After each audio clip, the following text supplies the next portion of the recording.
Hi everyone, chemical bonding पढ़ रहे थे हम लोग हाइब्रिडाइजेशन के बारे में। और इसमें sp3d2 हाइब्रिडाइजेशन को लिखे थे हम लोग कि जब s का एक p के तीनों और t के दो एटॉमिक ऑर्बिटल्स जिसमें dz2 और dx2y2 ऑर्बिटल्स थे। ये 6 एटॉमिक ऑर्बिटल्स जब आपस में इंटरमिक्स कर रहे थे तो 6 नए ऑर्बिटल्स का एक सेट बन रहा था जो sp3d2 हाइब्रिड ऑर्बिटल्स कहला रहे थे। ये सभी 6 हाइब्रिड ऑर्बिटल्स एक्सिस के अलोंग लाई कर रहे थे, 2 ऑर्बिटल्स x पे, 2 y पे और 2 z पे। और अरेंजमेंट जो है ऑक्टाहेड्रल था, एंगल सारे 90 डिग्री हो रहे थे। और ये सारी बातों का डिस्कशन जो है पिछला लेक्चर में हमने किया था।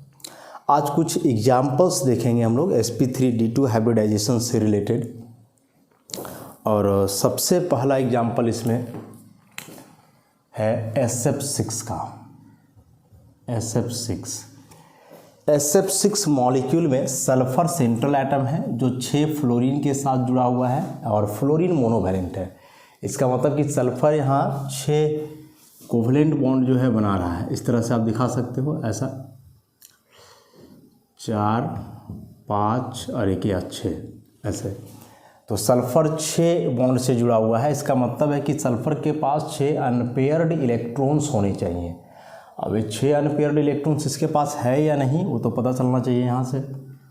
जैसे सल्फर एटॉमिक नंबर 16, लास्ट का कन्फिग्रेशन आप लिखोगे तो 3s2 3p4 आगे 3d है। अब ये 3s में 2 इलेक्ट्रॉन्स हैं, 3p में 4 हैं, 1 2 3 4 और 3d के 5 ऑर्बिटल्स खाली है।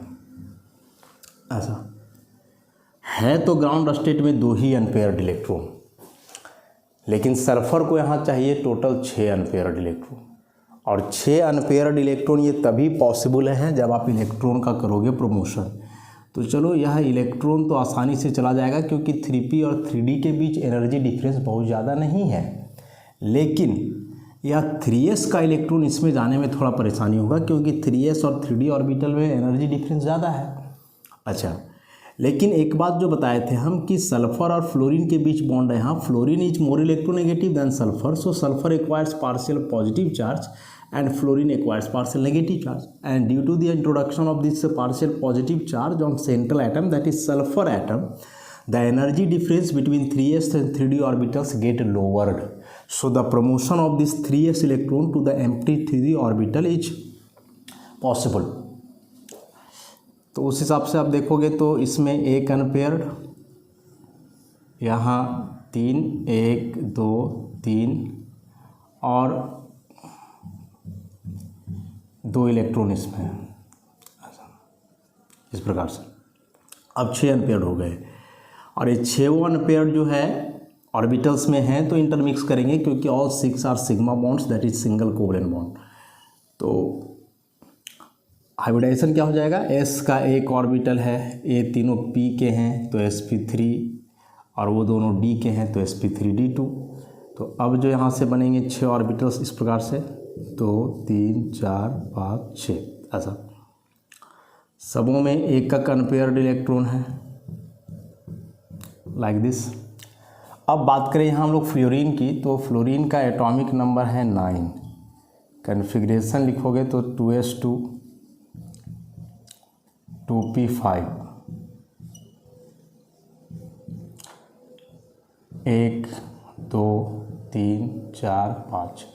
अब ये फ्लोरीन का एक अनपेयर्ड इलेक्ट्रॉन और या सल्फर का, ये ऑर्बिटल्स ओवरलैप करके बॉन्ड बनाने वाले हैं। ऐसे तो टोटल 6 फ्लोरीन है तो एक का दिखा दिया हमने, बाकी भी ऐसे ही होने वाले हैं, ऐसा डायरेक्ट दिखा सकते हो आप।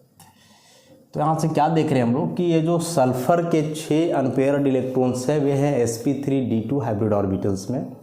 वही फ्लोरीन का जो इलेक्ट्रॉन है अनपेयर्ड वह है 2p में। तो यहाँ से दिखाना पड़ेगा आपको सल्फर के लिए 6 sp3d2 ऑर्बिटल।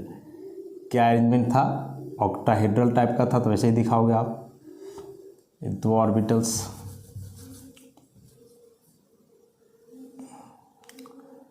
फिर 2 ऑर्बिटल्स इधर और 2 ऑर्बिटल इधर। ये सभी sp3d2 हाइब्रिड ऑर्बिटल हैं, सब में एक का अनपेयर्ड इलेक्ट्रॉन है ऐसा। दिस, इस प्रकार से। अब इन सारे ऑर्बिटल्स के साथ फ्लोरीन का एटॉमिक ऑर्बिटल जो कि 2p है उसका ओवरलैपिंग हो रहा है। तो यह हुआ फ्लोरीन ऐसा प्लस माइनस, ऐसे इधर भी प्लस माइनस, सबके साथ फ्लोरीन के ऑर्बिटल का ओवरलैपिंग दिखलाओगे आप, प्लस माइनस, यहाँ भी दिखलाना होगा प्लस माइनस एक इलेक्ट्रॉन। चूँकि फ्लोरीन का यहाँ एटॉमिक ऑर्बिटल है इसलिए अलग अलग सिमेट्री दिखाया जा रहा है प्लस माइनस। इन सारी बातों का डिस्कशन कई बार किया जा चुका है। ऐसे लाइक दिस। अब यहाँ से जो हम लोग बात ऑब्जर्व कर पा रहे हैं कि सल्फर के लिए जो sp3d2 ऑर्बिटल है वह ओवरलैप कर रहा है फ्लोरीन का 2p ऑर्बिटल से, और ओवरलैपिंग कैसा है, हेड ऑन। और यदि हेड ऑन ओवरलैपिंग है तो बॉन्ड कौन सा बनने वाला है, sigma bond. Total 6 sigma bond बनने वाले हैं यहाँ, क्योंकि सभी हेड ऑन ओवरलैपिंग ही हैं। तो जब आप बॉन्ड स्ट्रक्चर को दिखाओगे तो सल्फर सिंगल बॉन्ड फ्लोरीन, इधर भी सिंगल बॉन्ड फ्लोरीन, यहाँ भी सिंगल बॉन्ड फ्लोरीन, ऐसे इस प्रकार से ऐसा। सल्फर के वैलेंस में 6 इलेक्ट्रॉन थे तो वो तो 6 वो बॉन्ड बना रहे हैं, लेकिन फ्लोरीन के वैलेंस में 7 थे ना, बॉन्ड तो 1 से बन रहा है, तो ये तो 6 बच गए एज 3 लोन पेयर्स। तो प्रत्येक फ्लोरीन पे 3-3 लोन पेयर आप दिखाओगे। सारे सल्फर फ्लोरीन बॉन्ड यहाँ इक्विवेलेंट है, कोई बॉन्ड बड़ा छोटा नहीं होगा। ऐसा एंगल सभी 90 डिग्री होने वाले हैं, 90 degree. This one is also 90 degree. कैसे होगा एक्सप्लेन किया गया था इसको। यहाँ हेड ऑन से सिग्मा बन रहा है, this is p and this one is sp3d2, so the sigma bond is sp3d2p sigma, ऐसा। तो इस प्रकार से जो है SF6 मॉलिक्यूल जो कि sp3d2 हाइब्रिडाइज था, इसके बारे में हम लोग देखे। ऐसे ही कुछ और एग्जांपल्स हम लोग लेने वाले हैं sp3d2 हाइब्रिडाइजेशन से ही रिलेटेड। शेप का नाम क्या लिखेंगे, this one is octahedral, octahedral geometry. Next बात करें हम लोग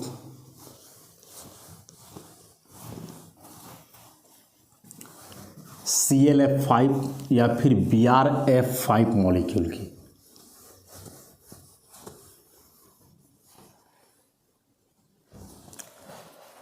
कौन सा मॉलिक्यूल है, ClF5, ऐसा। यहाँ देखोगे तो क्लोरीन जो है ना 5 फ्लोरीन के साथ जुड़ा हुआ है, तो ऑब्वियसली यहाँ 5 सिग्मा बॉन्ड बनने वाले हैं। लेकिन क्लोरीन का वैलेंस में तो इलेक्ट्रॉन 7 हैं, बॉन्ड 5 ही बना रहा है, इसका मतलब 2 electron as a lone pair बचने वाले हैं। तो क्लोरीन यहाँ 5 बॉन्ड बना रहा है, इसका मतलब कि 5 अनपेयर इलेक्ट्रॉन्स होने चाहिए, है या नहीं तो कन्फिग्रेशन से पता चलेगा। तो क्लोरीन का एटॉमिक नंबर 17, लास्ट का कन्फिग्रेशन लिखोगे आप 3s2 3p5 आगे 3d,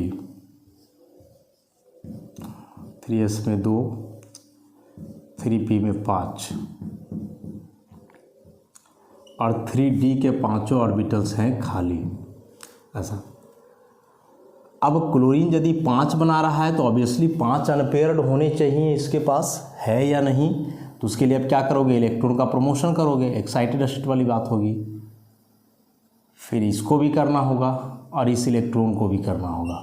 बताया कि 3s इलेक्ट्रॉन का 3d में प्रमोशन एक ही कंडीशन में पॉसिबल है, जब सेंट्रल एटम पे पॉजिटिव चार्ज हो, जो कि यहाँ है, क्योंकि क्लोरीन फ्लोरीन का बीच बॉन्ड है और यहाँ क्लोरीन का इलेक्ट्रोनेगेटिविटी कम है तो पार्शियल पॉजिटिव होगा। तो उस हिसाब से अब आप लेकर के चलोगे तो 1 अनपेयर्ड यहाँ बचेगा, 3 अनपेयर्ड इधर आ जाने वाले हैं और 3 अनपेयर्ड यहाँ आ जाएंगे, 1 2 3 ऐसे। और सॉरी, सारे इलेक्ट्रॉन का प्रमोशन नहीं होगा, क्योंकि क्लोरीन का यहाँ 5 ही होना चाहिए ना, तो उतना ही तक हो जाएगा, ये इलेक्ट्रॉन आगे नहीं जाएगा। 3 इसमें और 2 वहाँ बचेंगे, लाइक दिस, ऐसा 5 हो गए। अब इन सारे ऑर्बिटल का जो है इंटरमिक्सिंग होएगा। तो ये एस का ऑर्बिटल है, ये तीनों पी के हैं और ये दोनों डी के हैं। तो अभी 6 ऑर्बिटल एक साथ बनने वाले हैं। 6 में से एक ऑर्बिटल में है लोन पेयर, तो ऐसा रह जाएगा। बाकी सब में जो है एक इलेक्ट्रॉन है, इस प्रकार से। उसके बाद अब यहाँ बात करें यदि हम लोग फ्लोरीन की, तो एटॉमिक नंबर तो 9 है भाई। कन्फिग्रेशन लास्ट का आप लिखोगे तो 2s2 2p5, 2s में 2 इलेक्ट्रॉन और 2p में 5, 1 2 3 4 5, ऐसा, इस प्रकार से। तो यहाँ भी देख रहे हैं कि क्लोरीन के लिए 6 sp3d2 हाइब्रिड ऑर्बिटल्स हैं। 6 हाइब्रिड ऑर्बिटल्स को इक्विवेलेंट होना चाहिए, लेकिन चूंकि एक में लोन पेयर आ गया, तो बताया कि जिस ऑर्बिटल में लोन पेयर आ जाता है तो उस ऑर्बिटल का इलेक्ट्रोनेगेटिविटी बढ़ जाता है। तो एक में आपको ऐसे दिखाना होगा लोन पेयर, बाकी जो 5 है उनमें सिंगल इलेक्ट्रॉन होगा और वही बॉन्डिंग में भाग लेंगे, ऐसा, इस प्रकार से। फिर इधर भी आप दिखाओगे,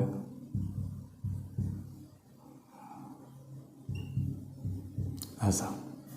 तो ये जो 5 ऑर्बिटल बचे, इन 5 के साथ फ्लोरीन का ओवरलैपिंग होगा थ्रू 2p ऑर्बिटल। तो यहाँ फ्लोरीन लो, ऐसा, प्लस माइनस, इधर भी लोगे आप प्लस माइनस, यहाँ भी लेना है प्लस माइनस, दिस वे, ऐसा, और यहाँ भी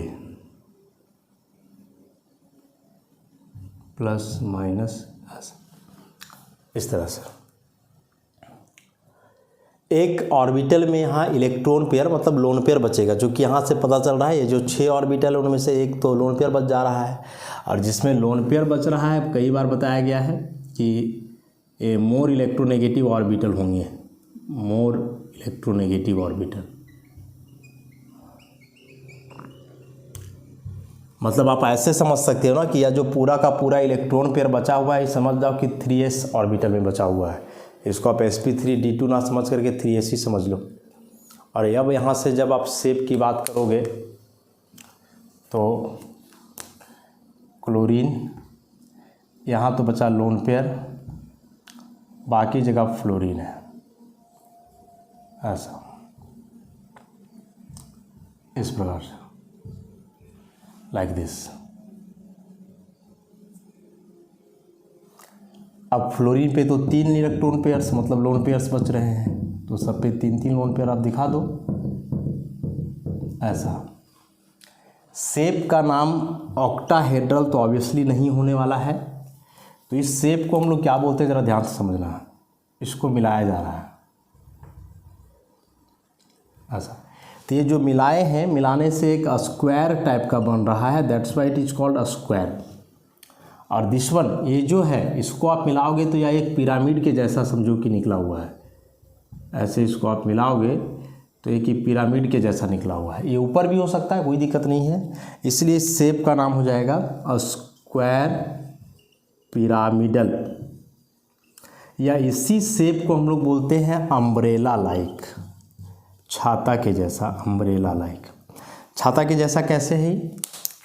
तो जो छाता होता है वो कैसे रहता है, आप यहाँ पकड़े, ओपन किए, पूरा फैला, तो ये समझ लो ये पकड़ने वाला है, ये चारों फैला हुआ है। और देखोगे कि छाता के ऊपर में भी थोड़ा सा लगा हुआ रहता है, उसको हुक टाइप का, उसको ये करने के लिए, तो वही हुक हो गया है। तो छाता के जैसा दिख रहा है, इसलिए इसको अम्ब्रेला लाइक भी बोलते हैं हम लोग।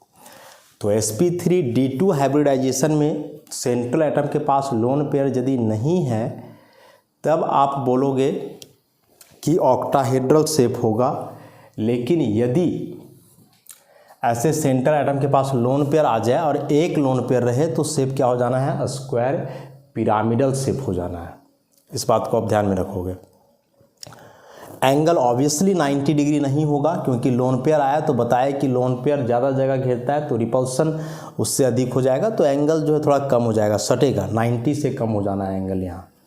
ऐसा एक एग्जाम्पल और हम लोग देखने वाले हैं इस कैटेगरी में, sp3d2 में, और वह होगा नोबल गैस का कंपाउंड XeF4।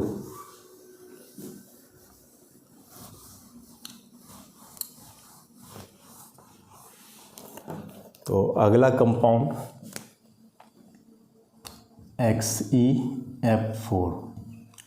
बात करें XeF4 की यहाँ, तो जेनन 4 फ्लोरीन से जुड़ा हुआ है, और जेनन चूँकि नोबल गैस है तो वैलेंस शेल में 8 इलेक्ट्रॉन्स होने वाले हैं, 8 में से 4 तो यहाँ बॉन्डिंग में पार्टिसिपेट किया भाई, तो 4 बचे। ऐसा इसका मतलब कि जेनॉन को यहाँ 4 अनपेयर्ड इलेक्ट्रॉन की आवश्यकता है। कैसे होगा ज़रा देखते हैं। Atomic number 54, valence shell configuration लिखोगे तो 5s2 5p6, आगे 5d खाली है, तो 5s में 2 इलेक्ट्रॉन्स, 5p में 6 इलेक्ट्रॉन, ऐसे 5d के 5 ऑर्बिटल रहेंगे वैकेंट। तो चूंकि नोबल गैस है जेनॉन, तो ऑब्वियसली इसका ऑर्बिटल कंप्लीटली फिल्ड होने वाला है, कोई अनपेयर्ड इलेक्ट्रॉन की बात ही नहीं है यहाँ, जो कि नहीं है, दिख रहा है हम लोग को। लेकिन चाहिए तो यहाँ जेनॉन को 4 अनपेयर्ड, और ये 4 अनपेयर्ड इलेक्ट्रॉन पॉसिबल हैं जब आप इस इलेक्ट्रॉन का प्रमोशन करोगे, एक को यहाँ कर दो, एक को यहाँ कर दो, ऐसा एक्साइटेड स्टेट वाली बात हो जानी है। तो यहाँ 2 इलेक्ट्रॉन बचे, 1 2 3 4, और फिर यहाँ 2, ऐसा 1 2, इस प्रकार से। अब ये सारे ऑर्बिटल इंटरमिक्सिंग में भाग लेंगे, तो एक ऑर्बिटल s का है इसलिए लिखेंगे s, ए तीनों p के हैं तो लिखेंगे p3, ए दोनों d के हैं तो लिखेंगे d2, तो sp3d2 हाइब्रिडाइजेशन हो जाना है ऐसे, इस प्रकार से। इसमें से 2 में आप देख रहे हो कि लोन पेयर है, बाकी 4 में एक मतलब अनपेयर्ड इलेक्ट्रॉन है, और फिर से फ्लोरीन ही है यहाँ, तो फ्लोरीन के लिए जो है 9 एटॉमिक नंबर, तो आप लिखोगे तो 2s2 2p5, ऐसे 2s में 2 इलेक्ट्रॉन्स, 2p में 5, 1 2 3 4 5, एक इलेक्ट्रॉन मिल करके बॉन्ड बन जाना है। ऐसे ही बाकी फ्लोरीन का भी स्थिति है। तो इस बार क्या चेंजिंग आया कि इस बार जो सेंट्रल एटम है जेनॉन, इसके sp3d2 ऑर्बिटल में टोटल 2 लोन पेयर्स हैं, मतलब इस बार 2 ऑर्बिटल में लोन पेयर रहेंगे, समझोगे। जेनॉन ये 2 ऑर्बिटल जो हैं हाइब्रिड ऑर्बिटल, इन दोनों में रहने वाला है लोन पेयर, ऐसा। और ये बाकी के जो 4 बचेंगे,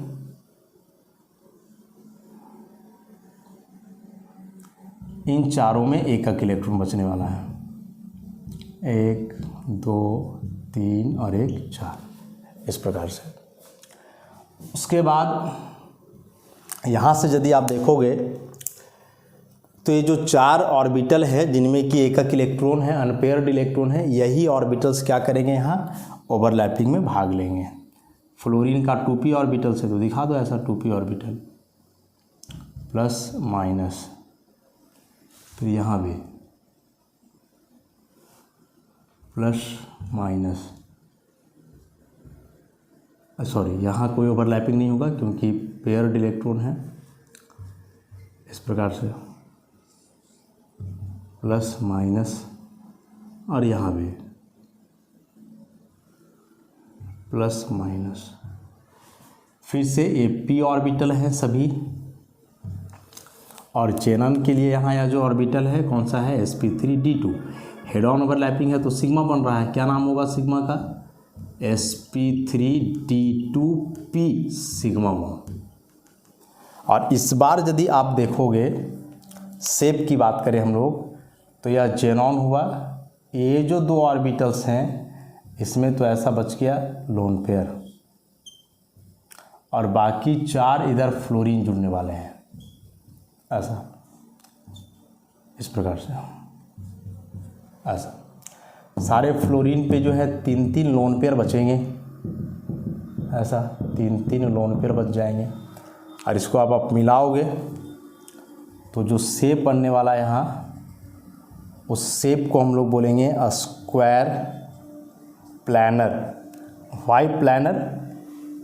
क्योंकि यह जो एंगल होगा ना यहाँ 90 होगा, सारे एंगल 90 ही होंगे। तो अपोजिट भी 90 होगा, वो भी 90 हो जाएगा। और 90 बोलोगे सर लोन पेयर तो यहाँ भी है, तो देखो लोन पेयर ऐसे है ना, ये जो 4 ऑर्बिटल्स हैं बॉन्ड पेयर वाले, ये चारों ऑर्बिटल्स इस प्रकार से हैं, ऐसे प्लेन वाले हैं, ऐसा इस प्रकार से है ये चारों ऑर्बिटल ऐसा। और लोन पेयर जो है वो कैसे है, एक लोन पेयर ऐसा ऊपर से है, एक नीचे से है। अरे भाई तो ऊपर वाला लोन पेयर जितना रिपल्सन करेगा नीचे वाला भी तो करेगा, तो एंगल को बढ़ने घटने नहीं देगा। दो अपोजिट साइड से रिपल्सन होगा तो वे कैंसिल आउट कर देंगे। और इस केस में आप देखोगे तो एंगल 90 का 90 ही रह जाना है, इसलिए यहाँ एंगल चेंज नहीं करेगा, 90 डिग्री होगा। और हम लोग जानते हैं कि किसी पॉइंट के चारों ओर का एंगल जोड़ने पर यदि 360 आता हो तो ऐसे फिगर को जो है हम लोग क्या बोलते हैं, प्लानर फिगर बोलते हैं। तो यह शेप यहाँ से क्या हो गया, स्क्वायर प्लानर शेप हो गया, ऐसा स्क्वायर प्लानर।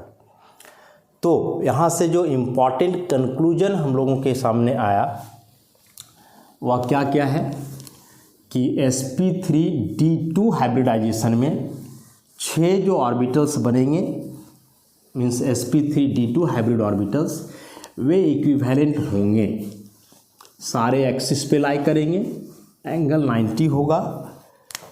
और एक इम्पॉर्टेंट बात ऐसा भी कि sp3d2 है ना, इसमें था कि यदि सारे के सारे 6 सिग्मा बॉन्ड पेयर्स हैं, तो इस केस में हम लोग देख रहे थे कि ऑक्टाहेड्रल था शेप। एग्जाम्पल क्या इसका कंसीडर किए हम लोग, SF6, सेम वे में आप SeCl6 ले सकते हो। फिर हमने क्या देखा कि यदि 5 सिग्मा बॉन्ड पेयर हो और 1 लोन पेयर हो तो शेप हो जा रहा था क्या, square pyramidal, square pyramidal. Example क्या है इसका देखें, ClF5, सेम वे में आप ले सकते हो BrF5 ऐसा। हालांकि इसके अंतर्गत एग्जाम्पल और भी हैं, पाई बॉन्डेड मॉलिक्यूल है जो हम लोग देखेंगे आगे, इसी में HCF4 को भी आप इंक्लूड कर सकते हो। वैसे ही अगला केस देखे थे कि 4 सिग्मा बॉन्ड पेयर्स होंगे प्लस 2 लोन पेयर होंगे, तो इस केस में शेप था स्क्वायर प्लानर। और एग्जाम्पल में क्या देखे, XeF4। इस कैटेगरी में एक एग्जाम्पल आप और रख सकते हो, ICl4- ऐसा। A- वाले स्पीसीज का हाइब्रिडाइजेशन कैसे हम लोग बनाते हैं, इस चीज़ को आगे देखेंगे, डील करेंगे। चाहो तो एक को हम लोग डील कर भी सकते हैं, जैसे इसकी बात करें हम लोग, कैसे उसका शेप होगा वैसा ज़रा देखा जाए।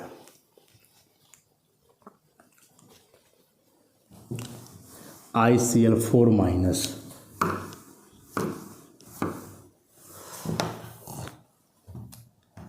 ICl4-। देखो इस केस में यदि ऐसे कोई चार्ज हो प्लस माइनस तो समझना है कि यह चार्ज सेंट्रल एटम पे है, तो I- और यहाँ ये 4 क्लोरीन है ऐसे। अब आयोडीन का वैलेंस में इलेक्ट्रॉन्स कितने होंगे, 7, लेकिन एक नेगेटिव आ गया, इसका मतलब कि एक वैलेंस इलेक्ट्रॉन इस पर अधिक होना है, और जब एक वैलेंस अधिक होना है तो कितने हो जाएंगे, 8। तो 8 में से 4 तो बॉन्डिंग में गए, तो 4 बच गए ऐसा, तो लोन पेयर के रूप में। और जब 4 इलेक्ट्रॉन बच गए तो लोन पेयर के रूप में, तो अभी तो हो गया XeF4 के जैसा ऐसे। यहाँ थोड़ा सा जो है एक डिफ़िकल्टी आता है क्या कि आयोडीन को यहाँ 4 चाहिए, और जब कन्फिग्रेशन आप आयोडीन का लिखोगे तो ये 5s2 और क्या होता है 5p5, आगे 5t। तो चलो 5s में 2 इलेक्ट्रॉन है, 5p में 5 है, और 5d के सभी खाली हैं। तो चाहिए तो 4, तो 4 करने के लिए अब क्या करोगे, एक इस इलेक्ट्रॉन को आगे करोगे, और सॉरी अब तो यहाँ इसका 8 हो गया ना, तो 5p6 आपको दिखाना होगा ऐसे। और इस केस में एक इलेक्ट्रॉन यहाँ जाएगा और एक इलेक्ट्रॉन यहाँ जाएगा, तब इसमें बच जाएंगे 4 अनपेयर्ड ऐसा। 2 इसमें आ जाना है ऐसा। तो यहाँ जो इलेक्ट्रॉन का प्रमोशन किए हम लोग 5p से 5d में, यह प्रमोशन थोड़ा सा मुश्किल हम लोग के लिए होना है। और उसका रीज़न क्या है कि इस बार इस सेंट्रल एटम पे है नेगेटिव चार्ज, और जब नेगेटिव चार्ज आएगा ना तो इस ऑर्बिटल का एनर्जी डिफरेंस थोड़ा बढ़ता है। तो चूंकि 5p और 5d है तो उतना डिफरेंस नहीं बढ़ेगा, तो हम लोग मैनेज कर लेंगे। इस केस में चाहोगे कि 5s के इलेक्ट्रॉन को 5d में करें, इट विल नेवर पॉसिबल। या इलेक्ट्रॉन को यहाँ आप करना चाहो कभी पॉसिबल नहीं है, क्योंकि इस बार सेंट्रल एटम पे आ गया है नेगेटिव चार्ज।